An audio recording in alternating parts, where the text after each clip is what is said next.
Recording, Barb?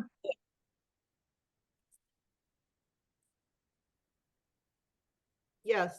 Good morning, everybody, and welcome to Diversity in Madison. This is our October meeting. It's Halloween and it snowed last night. And we are very fortunate this morning to have a special guest, Sheriff Calvin Barrett. Sheriff, I'm just going to say a couple of things about you from our conversation, a little bit about where you came from. Okay. Sheriff Barrett was born in Brooklyn, New York, New York. Both of his parents went to Brooklyn College. So he comes from a family that values education. And he then moved to San Diego. And from there, he was recruited by Ohio State and UW-Madison to play football. Fortunately for us, he chose UW-Madison. And when you have a moment, Sheriff, you can say what that recruiter told you that made such a difference in your choice. So he played football. He teaches now at Madison College. And I'd like you, when you talk about that, to say what you teach, because I think that you may have some students that are related to people you'll be talking to this morning. So without further ado, Sheriff, the stage is yours. Well, good morning, and thank you all for this opportunity for me to just speak on, kind of where I've come from, where I'm at right now, but more importantly, where we can all go, where we're all going to go together. I've been blessed to be in this position as your 53rd sheriff for the past 2.5 years, and there's a lot of good things that we've done. There's a lot of good things that we're doing, but there's even better things that we're going to be doing moving forward. So I'm excited for this opportunity just to answer questions and to talk about whatever topics that are important to each and every person that's on here. I do know that I'm here to share my personal and professional experiences and provide some insight because I bring a very unique perspective, and that's one of an African-American man living in America and an African-American law enforcement officer who has 2 biracial children and is married to a white woman. So my perspective on things is very unique, and that I've experienced a lot in my time living in Brooklyn, living in San Diego, living in Wisconsin, living in Texas, and then moving back to Wisconsin. So I've seen a lot, I've dealt with a lot, and I just look forward to a great conversation this morning. Great. So why don't you start with telling us for a few minutes what the sheriff does? Excellent. Well, first, the sheriff is a constitutionally elected official. He is the top elected official in the county, right alongside with the county executive. He gets his authority and his powers from the Constitution of the state. And he's elected every 4 years by the people of the county. Dane County is a great community that I'm sure you guys are all aware of. We have around 560,000 plus residents. We cover over 1,200 square miles of land, 41 square miles of waterways, and over 30 plus towns, villages, and cities that surround our major city, our capital city of Madison, Wisconsin. Our sheriff's office it has approximately 600 employees. We have 471 sworn position deputies and another 119 and a half professional staff that are in support and managerial positions to help us in our service to the community. The sheriff is responsible by Constitution for several things. Number one, the jail. Number one, all the individuals, the occupants of the jail, their records and their property. We are mandated to be in the criminal courts, in the courthouse. We are mandated to do all civil process papers like temporary restraining orders and evictions is what's mandated by us. We're also mandated to provide law enforcement services for communities that don't have their own law enforcement services. So the towns and the villages and the unincorporated areas, we are their primary law enforcement agency and provide help and assistance when it's needed. We also are responsible for things like the waterways, both lakes, all the streams, all the different lakes that we have in Dane County is our primary responsibility, as well as our hazard devices unit, which is responsible in the county as well as other parts of the state for dealing with explosives. We typically see people are going through their grandparents or great grandparents' old chests, and they've come across an old World War II grenade. And everybody goes running out of the house, and it's our job to come in there and make sure that that is safe. And we properly not only take that, but dispose of it in the appropriate manner. Also, as the sheriff, I'm the top law enforcement officer in the county, meaning I can't tell Madison and other jurisdictions what to do, but I do have certain powers and authorities that really influence what happens and how it goes. We are here to, as a sheriff's office, to provide support for our agencies, our smaller agencies, whether it's our detectives, which we have the most amount of detectives, whether it's our special teams, our tactical response team, our crisis negotiations team, our hostage negotiations team, our tactical response team. So all of those things. We're also responsible for helping those smaller agencies when they need help. If a small municipality's, officers of a shift happen to get COVID and they all have to be off for a certain amount of time, that's where we come in and provide law enforcement services. So we really exist to assist all aspects of our community here. But as the sheriff, my top priority is to make sure that I educate and inform the community on exactly what we do, how we do it, and where we can improve, and where I see our profession heading with me as the leader. That's exactly where I want you to go. You mentioned the 5 C's. Yeah. And before you say what they are, I just want to say to everybody, when I talked to the sheriff, I saw immediately how different he is in his approach to law enforcement. And correct me if I'm wrong, Sheriff, but you did talk about the necessity and the need and your belief in data, in making decisions based on real life data, not necessarily gut reactions. Am I correct there?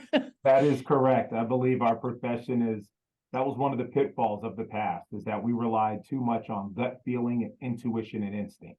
And that led to a lot of biases, right? Because those biases now affected those gut feelings and that intuition, where now we should, based off of the 21st century policing model put forth by former President Barack Obama, we should be relying heavily on data to make decisions, right? Not just taking the data, but then interpreting that data so that it can be used to make proactive decisions to help us keep and maintain the peace in our community. So coming from an academic background, I read a lot of books, I read a lot of peer-reviewed stuff. Yesterday and Friday, I spent a lot of time speaking at the UW Law School because of the unique perspective that I bring in my leadership style. And so that is really what we do, our mission statement, which is what our daily goal is every time we come on duty, every time we put on the uniform or the badge, is we are dedicated to building relationships and solving problems through evidence-based decision-making and procedural justice. So every decision that we make is based off of this data, and how do we use that data to help us move forward? You know, that sounds very black and white, but I have to tell you that when I came to your office twice, I saw something I'd never seen before at the jail, and that was people smiling, laughing, welcoming. I saw everybody stop to greet you. I see that you bring a very personal approach to law enforcement, and I'm going to ask you again to go to those 5 C's. 5 C's, Okay, absolutely. I like those. Absolutely, and I think, leadership and the culture starts at the top. If I am curmudgeon and mean and yelling and throwing stuff, then it is wrong for me to expect my people to go out and treat the public differently. So you can have a command presence, you can have a strong presence in an agency and smile and do it. We don't have to yell, we don't have to swear. We treat everyone with dignity, humanity, and respect. And that's the expectation that I set at the top. When we talk about our core values, those 5 C's of exceptional service, that's what we call them. And those 5 C's are character, competence, compassion, courage, and communication. And with those 5 C's, that is what allows us to serve and keep and maintain the peace in the community, but it also allows us to keep and maintain and properly serve the people that are in our agency. Because I believe healthy and happy employees equals healthy and happy service. And that's what we're here to do, to serve the community, not police it. Well, it shows. It Thank you. shows to all of your staff that I've come in contact with, and it's unique. I have to say, it is unique. Very unique. I just wanted to then, speaking of unique, you have based on the fact that you were at school here and that you teach here, but also as the sheriff in Dane County, and specifically in Madison, you have a unique view of our community. Who are we in Madison? It's one of the things at Diversity in Madison we're trying to learn about, as I said to you, all the different cultures and communities here. Could you give us a quick overview? Give us your elevator speech Yeah. of who is Madison? Well, Madison, and not just Madison, but Dane County as a whole, is a loving and caring community. It's a big community. That's one of the fastest growing communities in the state of Wisconsin. And there's a lot of love, there's a lot of compassion, there's a lot of character, there's a lot of education here. And that's what I see, in that opportunity to take my academic background and apply that in regards to every conversation that I have with community groups, every conversation I have with the county, city councils, town boards, our county board supervisors, is that they understand and respect data and number and research. And that's the best part about this community, is that even if it doesn't necessarily fit with their narrative or their agenda, they understand and respect the data that we bring as a sheriff's office to the community in our education. And so there has been numerous decisions that have been made by our county board supervisors that represent not only our rural areas, but Madison as well, that have said, I never thought about it like that, Sheriff. I don't technically think it fits with my narrative, but I respect and understand where it's coming from, and I will vote and support you because I trust you. And that's the key of any great community, is that trust and that willingness to accept and understand data and information.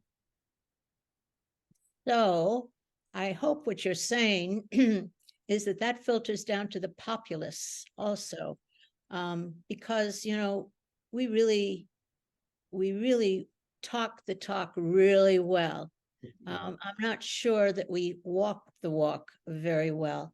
I even remember our mayor saying, and I said this to you on national television, that this Madison is a wonderful place to live unless you're Black. And so many of the minority communities and cultures here in this city are not as fortunate as we are, and who struggle just to survive. It's hard to believe that in a community like this, there are hungry kids.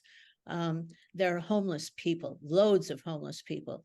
We have gun violence, So can you address some of those issues and how we might think about them, how as citizens of this community, we might be able to use your data to make better things happen? Yeah, well, I think it's a combination of not only the data, but turning that into intelligence and really interpreting that, but it's also the connection. I believe that distance breeds fear, and closeness breeds understanding. So the more we are far away from someone, the less we know about them. The closer we are with them, the better we know. And that's why conversations like this and going to different community events and community meetings and community galas, you start to learn and understand people and understand what drives them. And I think that's what is needed. And that's where we're going here at our sheriff's office, in Dane County. I've gone to numerous galas and different events and banquets, and I just see such a great mixture of community members and leaders and different people from different, socioeconomic status from different areas. And that's what is needed here. There's a lot of understanding and empathy that needs to continue to take place. And there has to be a lot of selfless decision making, right? I do hear a lot of people sometimes talk about the need for rehabilitation and things in our criminal justice system. And then when there's a conversation or there's a whisper about a respite center or a day center opening up in their neighborhood, well, then they don't want that, right? It's the not in my backyard. So I'm not going to deny and say that there isn't that. There has to be that selfless, that understanding and empathy on both sides. But I've also seen people that have talked the talk and have walked the walk. But so many times we get caught up in that little percentage that don't talk the talk or that don't walk the walk. And that's what we focus on. And it's the same thing with things like racism and things like sexism, right? We always focus on the negative, the bad things that happen, and we overlook the 99% of the great things that have happened that our community does. And that's something that I've seen in this position. I've seen nothing but love and support, not only for my position, but for what our deputies and professional staff do on a daily basis. Of the time that I've been here in 2.5 years, there's been less than 1% of negative stuff being said to me in public or in private. Less than 1%. The other 99% is saying, we understand it's a difficult job and we respect what you do, and we know what happens in other areas isn't a direct reflection of what we do here, because we're a special community. Wow, I love you using data. That I think when I spoke to you about the jail, and you pointed out, we were talking about cashless bail, and you used the data to point out to me exactly, who was affected by that. And it turned out that I don't want to say it's overblown because it's important, but it certainly isn't as big an issue as I was thinking it was. And that's the kind of information we need here in the community. Talk to us if you would, because I'm sure you're involved in this, but wait a minute, I want to ask you one other thing. Yes. I talked to you about mental health problems among the homeless, and you told me, and I think everybody should hear this, that you get the issue at the end of it. All right. That it happens on the street, it's taken care of, but by the time those people are shuffled off to jail, now it's your problem. Absolutely. Okay. Yeah, so I talk about this, and I spoke about this at the law schools, and I speak about this in my class. I see it as society as a fast flowing river, right? Flowing in a direction. And in that fast flowing river are the issues that we see in society, right? Racism, sexism, homelessness, poverty, mental illness, lack of affordable healthcare, lack of transportation, segregated, communities. All of those things are fast flowing. Addiction, right? We are at the bottom. We are downstream, pulling people out of that river because they're caught up in all of those issues that we see. The true solution to these issues is to get upstream and find out why people are falling into that river in the first place, because that's where you get to the root cause of the problem. By the time they get to us, they've already been affected, right? They've already been negatively affected by the issues that we see in our community. So that is our ultimate goal, is to get upstream, find the root cause, and prevent people from falling in that river, because if they don't fall in the river, then there's less people for me to pull out. And I think that's why we have to have a societal focus on our criminal justice system, yes, but we have to focus on affordable housing. We have to focus on affordable medical care, affordable mental health care, affordable transportation. We have to focus on entrepreneurship, because that's one of the fastest ways that people can gain generational wealth, is through entrepreneurship. We have to focus on those things, because if we reform the community, then we reform criminal justice system. But so many times we're focusing on reforming the criminal justice system, but we're not reforming the communities. And I see that in the data of stuff that we just talked about today in the meeting before here, is that we have this new program where Huber, which is work release, now equals jail diversion or electronic monitoring.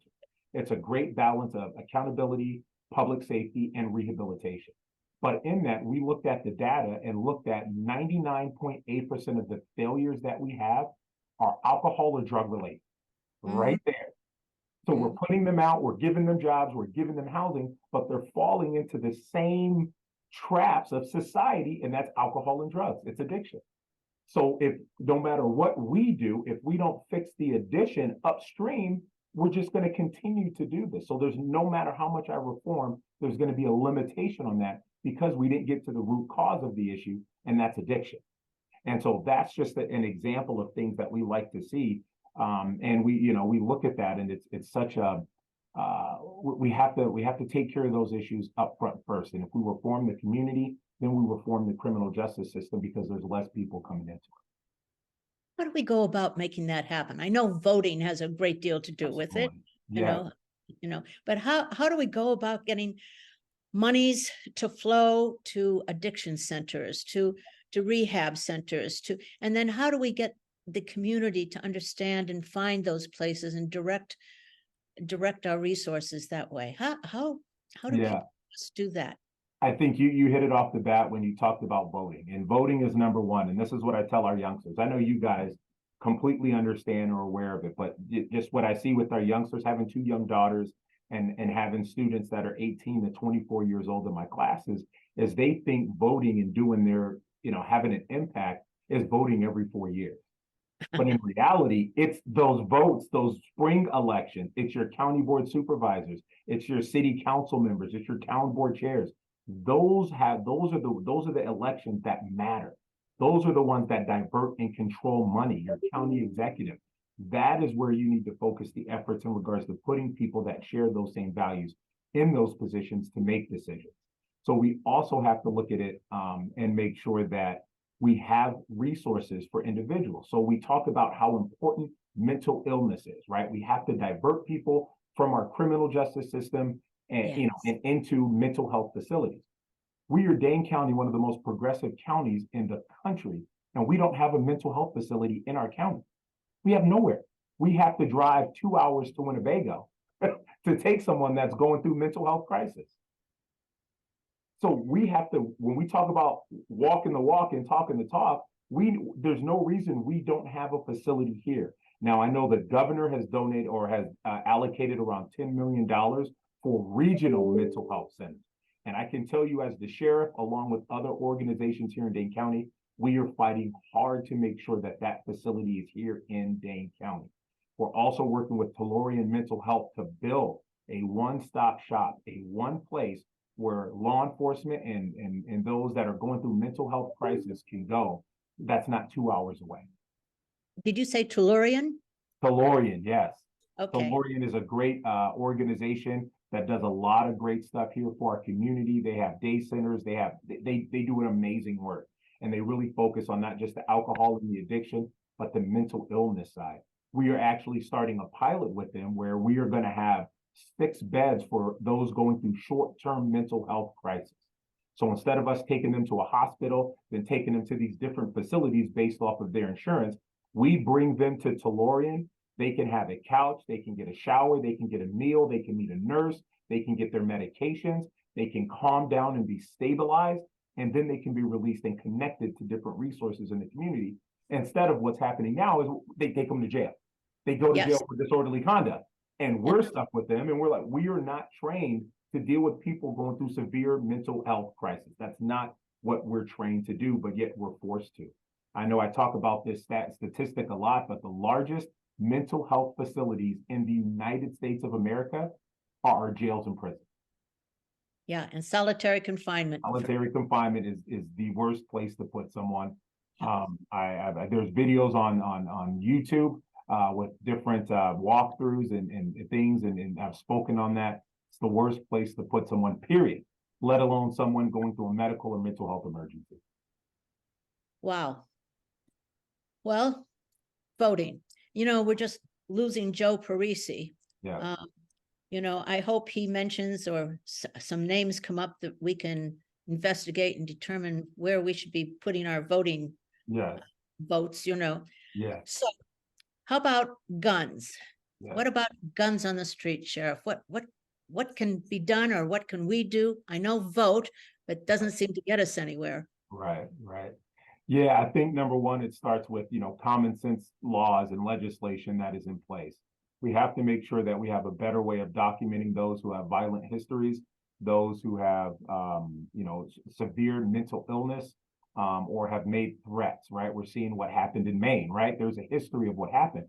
But again, from a law enforcement side, from an enforcement side, we are limited to the laws of the land. We can't arrest someone just because we think they're going to do something bad. That is the toughest part. We may think they are, we may put resources in place to prevent it, but we can't take their freedom because of the rights given to them as American citizens. So it's a very difficult position to be in. But if we have legislation in place that if someone has committed a violent crime, not just a felony, if someone has committed a domestic related crime, if someone has a severe mental health diagnosis, we have to make sure that they can't walk in and purchase a weapon. Number two, it's our responsibility as responsible gun owners to make sure that we are locking up and securing our firearms. The illegal guns that we see on the street come from cars or houses that were broken into. People had a gun that was unsecured in their glove compartment box. Somebody broke into their car looking for a stereo system. They've opened the glove compartment box and there's a handgun. Now that gun's on the street. Unwanted gun, right? Yeah, someone inherited 6 rifles from their great-great-grandfather because he passed away, and it's sitting in their basement and they haven't seen it in 8 years. They didn't realize that someone broke into their house, stole those guns, and they're now on the street 2 years ago because they never really thought about it. So we have to make sure we're responsible gun owners. We're locking up our firearms. We're putting safeties and gun locks on them so that if they are stolen, they cannot be used. And so that's the combination of what we have to do with legislation, as well as with being responsible gun owners and making sure we have common sense gun laws. Wow. There is something we can do. Absolutely. Small common sense things, Yeah, and telling absolutely. other people about them, not just learning about them ourselves, but spreading that information. Absolutely. And with the weapons too, we held for the first time, at our Dane County Sheriff's Office last year, we held the most successful gun buyback event in the history of the state of Wisconsin.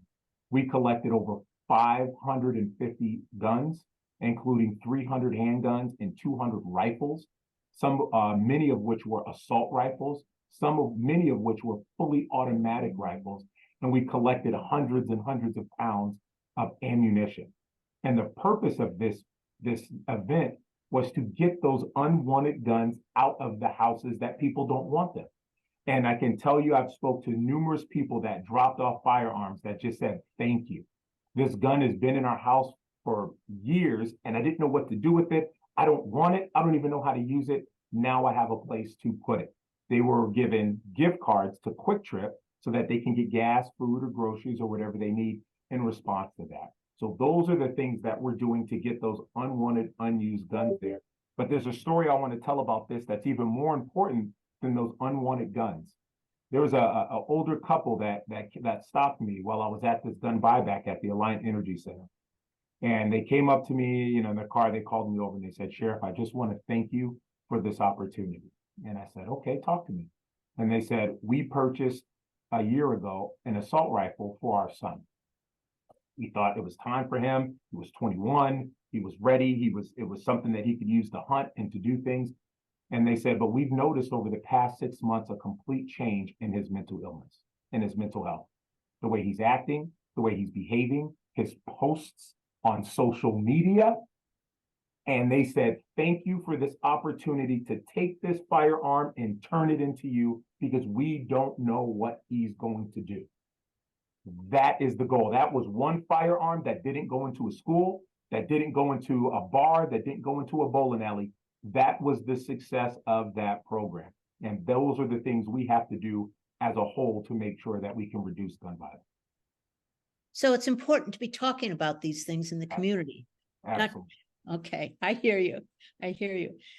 The other major issue that, we talked about this, that we see in Madison, especially with all these numerous apartments being built, is the cost of housing.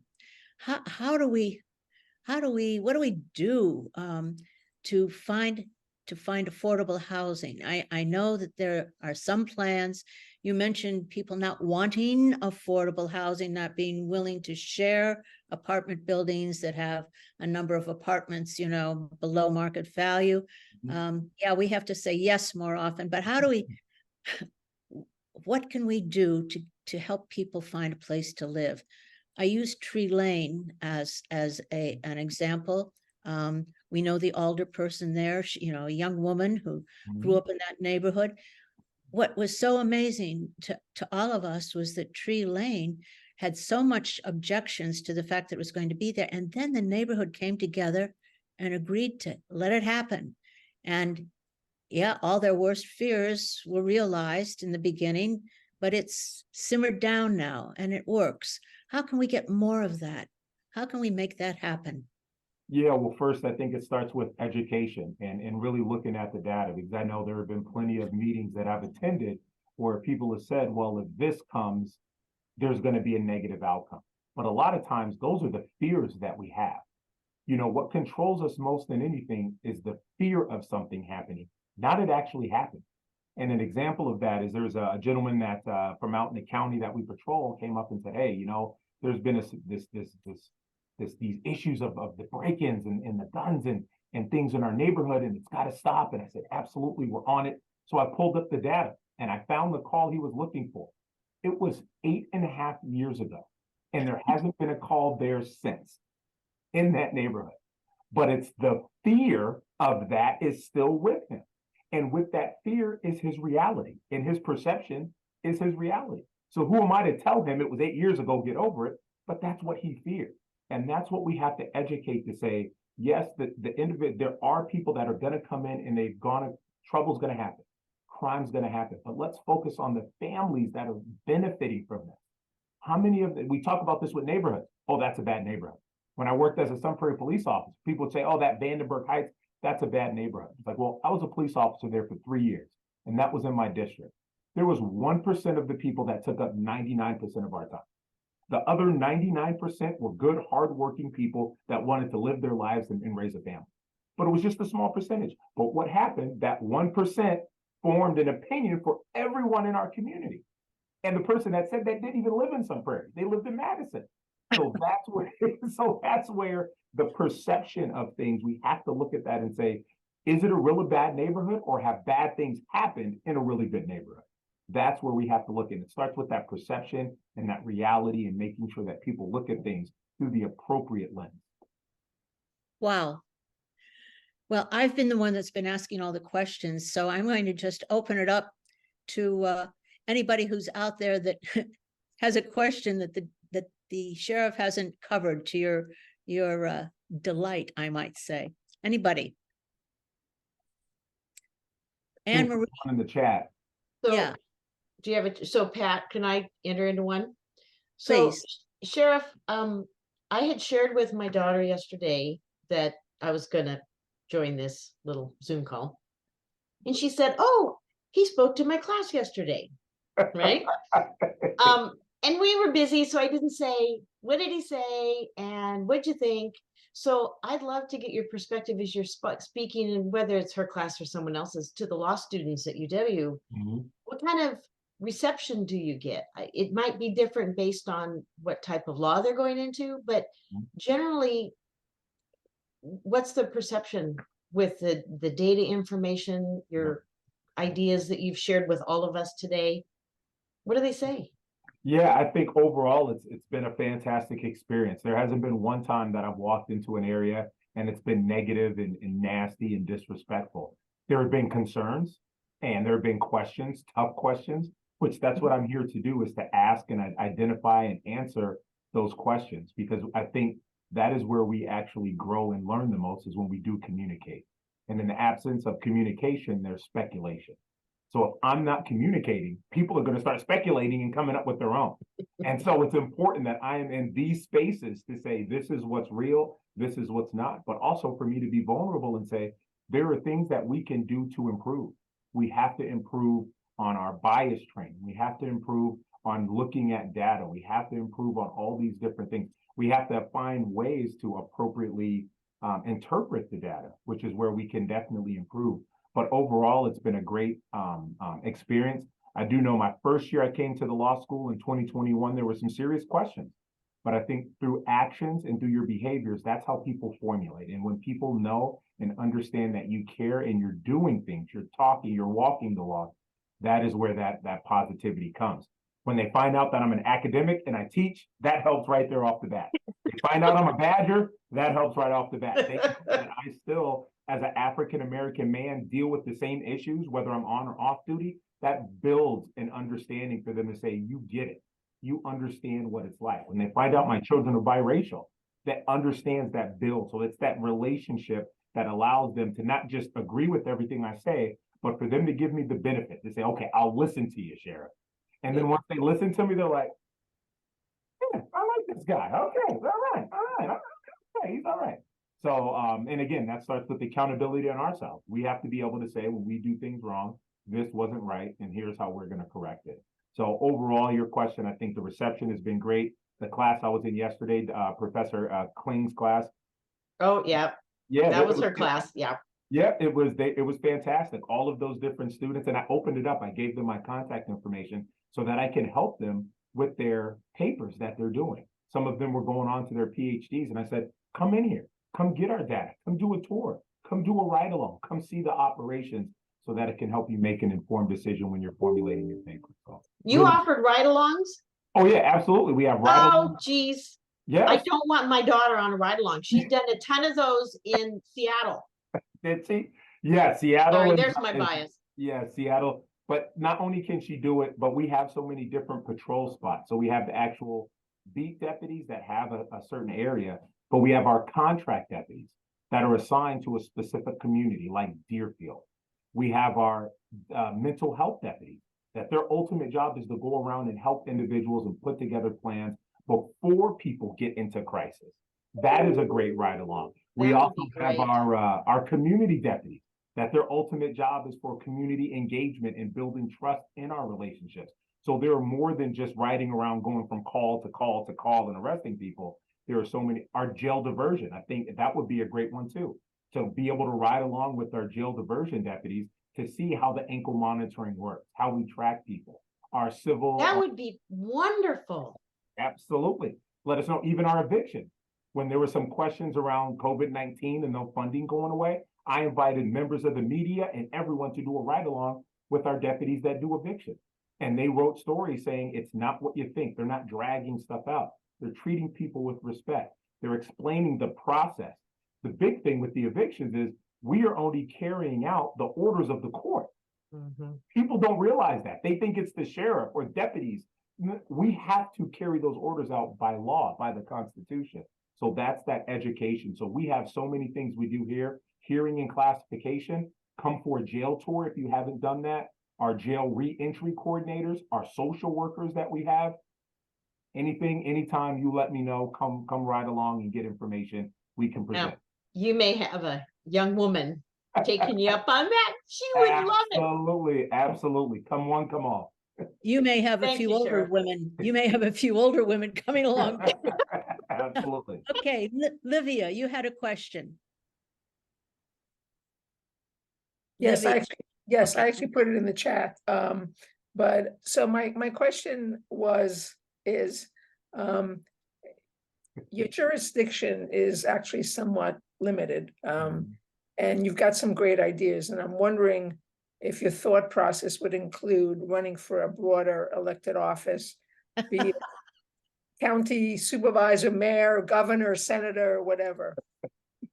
Well, I saw your question in the chat. That's why I started laughing right away. I've been here 2.5 years, and there's a lot of things that I think I can really be able to point this ship of our profession in the right direction. And at this time, I'm very happy with the position that I'm in and the direction our sheriff's office and our profession is heading. But there's still a lot of work to be done. So at this point, I'm really focusing on being a sheriff, the best sheriff that I can, serving the community. And when those other opportunities arise and come up, I will consider those. But at this point, no, I enjoy being sheriff, but I do appreciate the question. It's a really good one. And I've been asked it a lot too. So I appreciate it. Thank you. Oh, well, good luck and thanks for all you do. All right. Thank you. Diane. Diane Worsima. Are you there? I can't see Yeah. the gallery, so. yes. Yeah, I'm not showing the face. I just got back from an exercise class. So I think I also put mine in the chat box. I have two. I don't know if you just kind of want to read them, or one is just asking how you keep such an upbeat and positive attitude with all that you see and experience. And then the other question, and this is actually totally different, what do you think about the rise in hate crimes? I mean, we've seen it happen over and over to different groups of people, and there's just, I can only imagine it almost like a graph, rising and then sometimes going down, and then something else occurs and another group is targeted, or it's just the same group but more and more of it. And that really concerns me, the hate crimes, these. So anyhow, very different questions, actually. Yeah, absolutely. Well, I'll start with the first one. I think having an upbeat and positive attitude is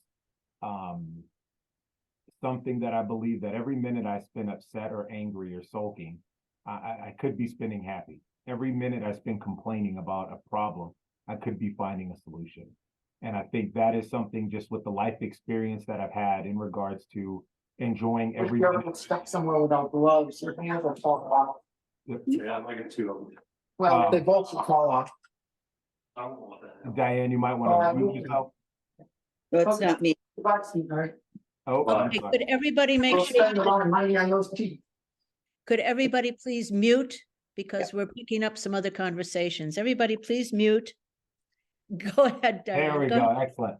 Excellent. Yeah. So no, it's my life of enjoying. I mean, I'm here. I don't know if you can see my picture. My plant is growing too big back there, but my father Herman, growing up, we had a perfect family. He was in law enforcement. He was the San Diego County Sheriff. My mom is an attorney, and life was good. And he developed a blood clot in his leg, and it went to his heart, and he died in front of me and my 2-year-old sister. And I realized at that moment that life is very fragile and that life can be taken from us at any moment. And so I need to enjoy every opportunity that I have and stay positive, because it's easy to be negative. It's easy to point out everything that's going wrong, but the hard part is finding solutions and staying positive. And it's a very unique perspective I have, and I know a lot of people ask that. This is a very tough job, and it's hard on me. It's hard on my family. But there are things that I do to ensure that I'm staying healthy mentally and physically. I exercise. I wake up every morning. I do a thankful journal. So I write about what I'm thankful for. I write a journal every night when I get home and talk about that. I meditate. I do yoga. So those are the things that really keep me happy. I enjoy food. As you can tell, I'm a larger guy. I enjoy steak and fast food like anyone else, but the exercise and doing that really matters. But I do believe that attitudes are contagious. And I was told once, attitudes are contagious. Is yours worth catching? Is yours worth catching? I love it. Every day we walk down here, we hear laughing, you see smiling, because it's important. We do our jobs. We work hard, we play hard, but we can do it with a smile, and we can still hold people accountable while taking them into custody. We don't have to treat people bad. And I think that starts at the top, and that starts with just how I treat my family and everyone in my life, and our employees here. So that's just a little bit. Sorry, I didn't mean to get too deep about family and stuff, but that's just why I have such a positive outlook. Your second question in regards to the hate crimes, it is something that we are seeing a lot nationwide, and they are starting to extend here. I think the advancements in technology with social media allow people to do threats and say really bad things to people from all parts of our country. And I think how do we continue to do that is we will continue to be there for our partners, our community groups, let them know that we are there, we are present, will hold those who commit crimes accountable, and we will do it in a proactive manner. But I think the bigger help comes from the community and the friends of the people that are going through tough times. Martin Luther King Jr. said that it's not the words or the actions of the enemies that hurt him the most, but it was the silence of his friends. That is where the community comes in. The community comes in to bring up those that are going through these tough times and say, I stand by you. We support you. We will continue to do what we can so you feel accepted in our community for who you are. So again, we control that part of enforcement and being there and support and being proactive and setting up cameras and having undercover vehicles to make sure everyone feels safe. But again, the community support is really what makes people, because the community has way more support with these groups than I do, right? Every day you see your neighbors, every day you go to the grocery store. That's that everyday interaction that you see. And that's what people form how they feel about certain situations. So that's that's a two-pronged approach to make sure that we hold those accountable who are committing these hate crimes. We make sure that their accountability is public so that others can see it to deter it. But also we have to be there to support those who are going through that, because that is trauma. And we have to make sure that we're addressing that trauma at the root cause and making sure that we're working with our community members as they're going through it. Thank you very much. Thank you. You have more questions in chat, Sheriff. Go ahead and choose something and go to. Yes, I see one. Is there something we can do to help prevent addiction in the first place? So we would even have fewer treatment centers. Absolutely. I think it starts, number one, with the addiction that we see. So my wife is a nurse, a registered nurse at the Veterans Hospital. and she works in liver transport. So we see, we see some really tough cases. She sees it on her end, I see it on my end. But the addiction has to start with providing people with the resources that they need to be successful. And we have to have things in place to help people as they're going through that. We have programs in our jail, like the medication assisted treatment program, that assists with those that are on opioid use disorder. But the addiction part, that is something, I'm a big historian. It's been in our history for centuries, right? It's the addiction, whether it's addiction to opiates, whether it's addiction to drugs, whether it's addiction to all these different things, it's always there. And so, you know, we have to continue to educate and inform and have resources for those that are going through those tough times. Because I think if someone is addicted to alcohol and they don't have any other outs, or they don't have support systems in place, that's when they just continue to fall back on what they feel comfortable with. And that's their substance they're abusing. So again, that is a great question, how to get to the root cause. If I find out that answer, I'm going to write a book and be a billionaire and then sell it for free, for $1. So everyone across the world can implement these issues. But that is a great question. And I continue to think about that all the time. That's what keeps me up at night, is really that root cause of why we're in the issues and seeing what we're doing now. I would say that there have been conversations by our county board members about creating safe spaces for people to use hard illegal drugs. And that is not a solution to the problem. That is just continuing the problem. It's not getting to the root cause. So there have been some discussions. They have asked me about it. I would be completely against it. Having a building or a place or a park where people can use any and all drugs they want without enforcement. It's unfortunate that many people have to come to jail to receive the services that they need. NA, AA, medication assisted treatment program. We have to change that. There has to be community resources like healthcare. I mean, does anyone know where a place you can go that gives you free healthcare? You walk in and you get free healthcare? Anyone? This is just a question I'm throwing out. Yeah, there is. Perry Family Clinic Uh-huh. is one, and they specifically deal with Black kids, Black children. Excellent. And then there's Hannah Yep. Medical Clinic. That's another one, again, free. Yep. We have wonderful resources Yeah. already, Yes. agencies in town, but I think most of us, and certainly a lot of the people who need it, don't know how to find them. Don't know. How do you find out? What's the first step? Absolutely. And that's where it comes up. That information, we need to be working with these companies. You look at the Dane County Sheriff's Office Facebook page. We have over 22,000 followers. We send something out, it reaches a good majority. Now, you only think 22,000 of 560,000 isn't a lot, but there are resources that we can get out. The second one, I did not know about that one. But the most place people know, especially our transient population in Madison, they know they can go get free healthcare and a meal at the Dane County Jail. I'm being dead serious. It's the most tragic thing. There's a guy I'll never forget. I was a booking deputy maybe 12 years ago, and he came in and we talked. He came in a lot, and he was transient here. He's from another state. And I talked to him before I released him. I said, you got to stop. Like, how can I help you? And he goes, Barrett, I'm not going to come back. I promise you, I will never come back. My life is good. I feel motivated. And about 3 weeks later, he came back. And as he was coming in and we made eye contact, Madison PD was bringing him in. He starts crying and he starts apologizing right off the bat, and he's limping. And I'm like, oh man, what happened? And he goes, Barrett, I'm sorry. He goes, I have an infection in my foot and I didn't know, I didn't have medical care.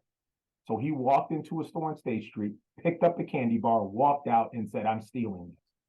Got arrested, brought into the jail. And when I tell you it was an infection, when the nurse took off his sock, all of the skin came off with it. One of the most heartbreaking and tragic things I've ever seen in my life. And I thought to myself at that point as a young man, why is it that he has to come to jail to get the medications he needs? But he was absolutely right. The nurses said, we sent him to the ER, we covered everything, and 3 weeks later he walked out of there and his foot was healed. But that's the issue. Why do people have to come to jail to get those resources? there should be places for people to go, like you mentioned, where they can get that free medical care. Wow. Okay, I see more questions waiting for you. Go ahead. Yes, I have addiction. How do we keep a positive? Running for office, is there a crisis in? So if there's a crisis in Dane County, such as an active shooter, is it clear who is in charge? For example, what is on the UW campus where normally UW police are responsible? So yes, we work together, even though we're different agencies, we work together. We do large scale events together so that we're all on the same page. Most of us all go through our 911 Dane County dispatch. And even if they have their own local dispatch, they still go through ours. So we work together, we train together. We all have the basic knowledge of how to respond to an active threat because we get that in the academy. And that's something we keep up on every year as part of our in-service yearly training. So when it comes down to it, our ultimate goal when we arrive on scene is to stop the threat. So before we can figure out who's in charge or who's going to say what, our officers are designed or are trained to get together, go in and go directly to the issue and address that threat. Because by the time we're figuring out who's in charge and what, people are dying. And so we want to go right to the threat. Once we address the threat, then we make sure people are safe, we get the medical attention, and then we start figuring out who's in charge. But that's the easiest way. And that's what's trained throughout the entire state of Wisconsin is go to directly stop the threat. And then from there, the jurisdiction takes over. So if it's on UW campus, it's in their jurisdiction. They will be the primary agency that handles the investigation. Now, by state law, we are one of the few states in the United States of America that when there's an officer involved shooting, it is the law that our own agency cannot handle the criminal investigation. We have to have an outside agency do that. They don't have that in New York. I guarantee that. They don't have that in Texas. They're doing it all. But we did it so that there's a separation of power, so that we as the agency can focus on our internal policies and procedures, and another agency can focus on the criminal aspect, and there is no interference. So that is, I hope that answers the question in regard to the crisis that happens. It's the same thing with the crisis for not necessarily an active shooter, but maybe a flood, maybe a tornado. Those are the things we see, and those are the things that we respond to as the Dane County Sheriff's Office countywide to provide that assistance to people that are in need. So Sheriff, that was my question. I'm Yes, Jennifer. great question.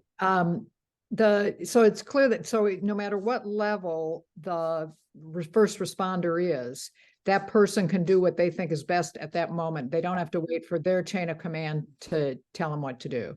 Absolutely not. Nope. That's how we train it here at our sheriff's office. We go. Once we hear it, there's, we have different types of searches that we're trained. Once you hear firing, you go directly to the sound of that firing. If you don't hear the firing, then it's more of a methodical search because you don't know where that threat is. But we arrive on scene, we put together a team, officers are trained to run in. I have the equipment in my squad car to respond, as do all of my administrators.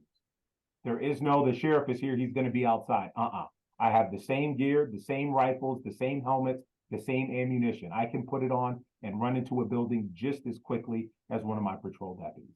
And the odds are, for the most part, it's if we've seen like different shootings, like the Sikh Tipple, that was a lieutenant that was, I think, going to get breakfast or coffee that ended up responding to the call. It's going to be us in suits and ties that are most likely out and about in the community that are the first or second responders to those calls. But we go through all the same training and we have the same expectations as a patrol deputy in a patrol car. Great question too, by the way. And then I believe too, UW has their videos that are out. I knew the former chief had it with the Run, Hide, Fight. Did you see that video? There's a program that they have that they taught campus wide of Run, Hide, Fight. If you're in a situation where there's an active threat, you run. If you can't run, you hide. If you can't hide, you fight. And it's a video that talks about that. There's also Alert, which is another one that I know many of the school systems, including Sun Prairie and Verona, provide their teachers and educators with. And we go around and give our sheriff's office, we have 2 deputies responsible for going around and educating community members on active threats response. I can send you guys the link to the website where you can sign up. We do presentations, we do scenarios, and we do it all for free. Deputies that do that. Deputy Cindy Holmes, retired Deputy Cindy Holmes, and Deputy Jocelyn Longley are the two deputies that go around and do these presentations to businesses, organizations, and religious anywhere. Anyone, it's all for free. So if you would like the link to that, I can send you that, and you can sign up for your organization, your church, your school, and we'll find a date to come out and do it for free. Wow. Anybody else? I see there's still a few more. Is something else in chat? I can't see all the chats. I think that was all I saw, unless I'm missing. Hold on, let me scroll. Jennifer Allen has her hand up. Yeah. Thank you for all that you're sharing. I've been interrupted a number of times by phone calls coming in, so I'm sorry for anything that I've missed, but I commend you on everything you're doing. One more comment about guns, and that is I've heard, I'm a big fan of public radio, and I've heard conversations there about the importance of doctors asking patients as they come in for regular screenings if there is a gun in their home. Because if there's anything unsettled about a household, I mean, suicide is made so much simpler if there is a gun available. So that's just one comment. And the other thing is, you talked about the problems caused by addiction, be it to alcohol or drugs, and also mental instability. And I have a good friend, she's white, she's adopted a biracial or Black son who has perhaps, what can I say, his size may be similar to yours. And so a big guy, and he has schizophrenia or something, you know, that makes him act erratically and might be very frightening to a police officer. You know, and is it a fair assumption that everyone goes through the same kind of training in terms of knowing how best to handle someone who appears threatening, could be threatening, you know, for their safety as well as your own?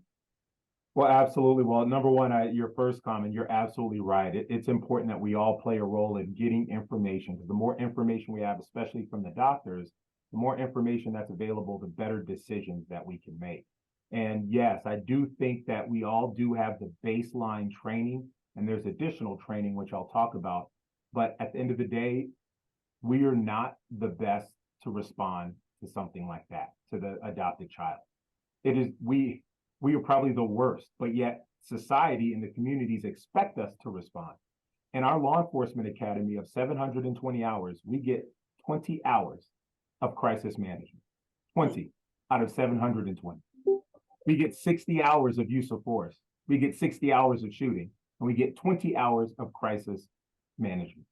Now, agencies like us, we have CIT training, which is crisis intervention training, which is an additional 40 hours that we put our deputies through, which we have about a fourth of our agency through it, which gives us additional training in that. But at the end of the day, 60 hours is not the best, is not enough to deal with a 6'2", 280-pound child that has schizophrenia. We have to have non-armed responses that go to these calls. And we have that at our sheriff's office. I know Madison has the CARES program, which is great. We at the county are trying to find something countywide. We have our embedded crisis workers that respond with our deputies to the call. And once it's safe, the deputy takes a step back and the crisis or the embedded crisis worker takes over. But at the end of the day, our Journey Mental Health, who we use, they can't hire anyone. So we have 3 vacant social work. We have 3 vacant spots that now we don't have that in our precincts. So you're absolutely right. We are asked to do a lot, and we're not properly equipped to do it, but yet we're expected to do it well. We are given a baseline training. We are, provided, trained to treat everyone with dignity and respect and use those 5 C's. But what happens if that child starts attacking a smaller female deputy? Then what? Right? So those are the things that we really have to look at. And I think the best way to respond to that is the co-responder model. Again, if it's so how we look at things with medical is right now, if there's a medical emergency, someone calls 911, they say, hey, I think I broke my arm. We send EMS. The paramedics arrive on scene. If they need law enforcement, they call us and we arrive. The same thing should be happening for mental illness. You call 988, we send a medical health professional with you. If there's need for some assistance or there's some sort of threat or violence that could be connected, then we arrive on scene. But we have to find a way to be flexible. The needs in Madison or the resources in Madison are different in the county, because in Madison, police, fire, and EMS are all under one umbrella, the city of Madison. In Dane County, we have volunteers coming from the farm fields, right, that are jumping in rigs and driving around. So we don't have that unification or that umbrella. So we're trying to find a way to find a solution to that. And an example of why it's so important to have both respond is because when I was in Sun Prairie as an officer, we got a call from a neighbor that there was an active fight, that a large male was beating up and attacking a female. They hear screams from both. They hear things breaking, a glass broke. They hear things being broken and thrown about the house. We arrived on scene, came on scene, but we knew the house. We had the information because the family provided us with it. The parents were out of town and they had a 17-year-old child that was severely autistic that couldn't figure out how to fix his sewing machine. Oh. So he was angry and frustrated and throwing that around. The older sister was like, stop, she didn't know what to do because the parents weren't there. So from the outside, it sounds like there's a domestic fight, but our knowledge, and by the time we arrived on scene, we're like, hey, Jared, relax, we got it. We put together our money, we went to Walmart, we bought him a new sewing machine, and everything was good. But understand, when we're coming on, if we don't have that information up front, we hear someone's being attacked. And that's why I suggest to your friend that they get with their local law enforcement and meet with their mental health professionals or the deputies or the officers to give that information. Here's my son, here's how old he is, here's what he's been diagnosed with, here's the best way to respond. Because that information will be given to officers when they're responding to that location. That is the key, because knowledge is power, and the more we know, the better we can respond. If we arrive on scene and someone's not listening to our commands, and we don't know that the person is deaf, right? Like, it's kind of hard. We think they're not intentionally listening to us. But if someone says, hey, by the way, then we're like, oh, it makes sense. Then we can change how we respond. So that's why the information and things are so important. So I was deaf. Does your friend live in the county or are they in Madison? In Madison, I think. Excellent. Madison has a great mental health deputy team that would be, or an officer team that would be great in documenting and putting together a response plan for that family. Her son is grown at this Mhm. point. I think he's in his own place or Mhm. in some sort of a group home. So, yeah, just a Yeah. difficult situation. Well, thank you for your lengthy response. I Absolutely. so appreciate everything you're doing. And I apologize for looking like I'm trying to stay incognito here in the shadow. That's all right. It was great. Thank you for the great question. Welcome. Sheriff, I know that we said an hour. Yeah. After 11 now, I don't know how much more time you have. I know that there was one more question. Do you have time to spend? Yes, with I our- can do one more. I see the one. What are your thoughts on having officers in school? And this is a great topic because I know it's been really important in Madison, and I can't leave this discussion without providing my insight on this. Thank you. My thoughts on this comes not only from being my professional experience, but also my personal experience. Growing up in San Diego, we had in our elementary school, Officer Cutler. And Officer Cutler came there and he was at the school and he wasn't there to arrest. He wasn't there to write tickets. He was there to be a friend and a resource.